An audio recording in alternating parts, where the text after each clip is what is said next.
Okay, so because we were not able to land a big contract with the IOC, so what we resorted to doing was what we call sport charter. Yeah. You know, people will come and take us for 1 day, 2 days, 1 week. That's what we were running. Yeah. We were not making money. We were just waiting in anticipation to make the land the big project, but it was being supported by Baywood Continental. Yeah.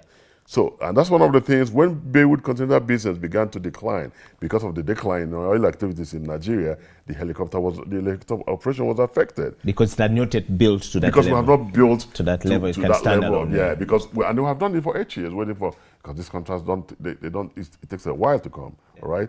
And this one service as well we can provide here, the helicopter service, because I see the distance in oil and gas, so I ask myself, who are the operators here? So these are the kind of things that Baywood Group can as well bring to Uganda, because we have had that experience over time in Nigeria.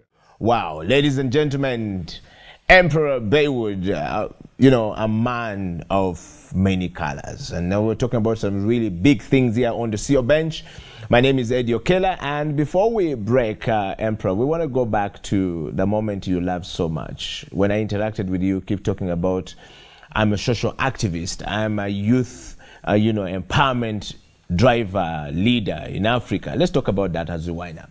Yes, I'm very passionate about that. Why the youth? They're the future. I don't care, but they're the future. It's not only in Nigeria, the youth are the future. It's like you have a family, you have children. They are going to take over you. If you insist that your children will remain children as they are, they will revolt. And they can even plan to kill you. Yeah. And in some incidences, it has happened. Oh, yes. Yeah, yeah. Yes. In some We're seeing that in Europe. Oh, yes. Yeah. Oh, yeah. Yeah.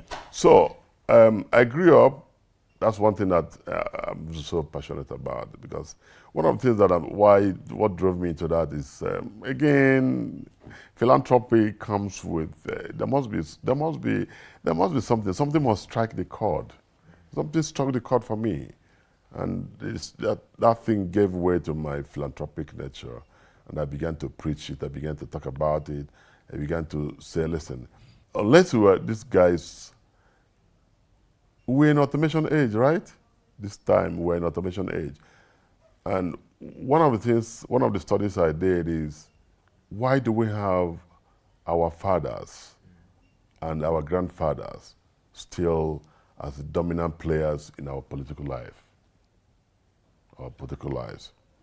Why are they not allowing the young ones to come up? And the world is fast moving away from the old generation to the young generation, but the Africans are still holding it firmly to their chest. Yeah. And I think it's time that we have to rise up. And I started championing it. I went around Africa. I've been everywhere with my Baywood Foundation, preaching about the youth. I don't call it anymore youth empowerment, investment. Youth investment. Yes, you have to invest in your youth. You have to make your youth to be employable, because today, most youths in Africa are not even employable because we believe so much in certificates, right?